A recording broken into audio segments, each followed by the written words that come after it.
আজকে আমার hero extreme 125টি প্রথম সার্ভিস করালাম।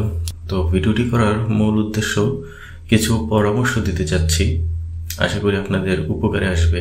প্রথমত, আপনারা বিগত যে কয়েকদিন বাইকটি রাইড করেছেন কি কি সমস্যা ফেস করছেন এগুলো অবশ্যই একটা নোট করে লিখে নিয়ে যাওয়ার জন্য চেষ্টা করবেন। তারপরে অবশ্যই সার্ভিস সেন্টারে যাওয়ার কয়েকদিন আগে অথবা 2-3 দিন আগে তাদের সাথে কল দিয়ে সিরিয়াল নিয়ে নেবেন আর সকালে যাওয়ার চেষ্টা করবেন। তাহলে কি আপনাদের আর অপেক্ষা করতে হবে না, আর আপনার বাইক নিয়ে তাড়াহুড়ো করতে হবে না।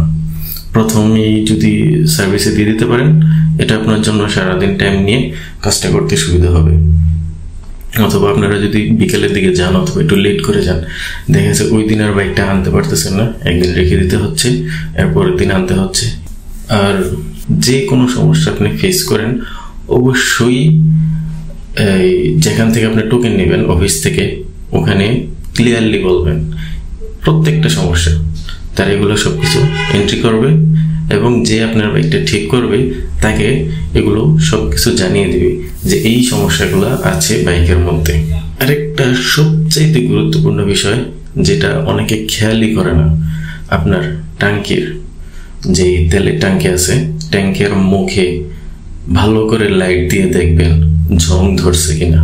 হয়তো আপনি বলতে পারেন যে এটা আমার নতুন গাড়ি, 1 মাস ইউজ করতেছি, 15 দিন ইউজ করতেছি, 2 মাস ইউজ করতেছি, কিভাবে ঝং ধরবে? ভাই, তাহলে এই ভিডিওটা দেখেন।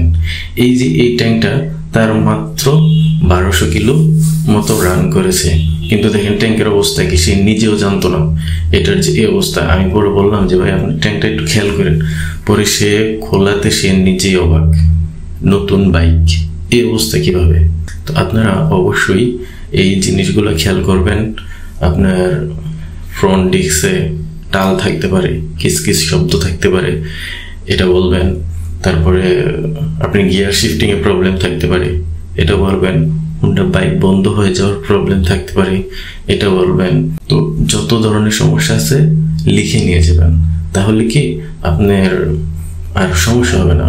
আর যদি লিখে না নিয়ে যান, দেখবেন যে অর্ধেক বলছেন না, বাসায় এসে বলবেন আহারে কি করলাম। তো আশা করি ভিডিওটা আপনাদের উপকারে আসবে। ধন্যবাদ, ভালো থাকবেন।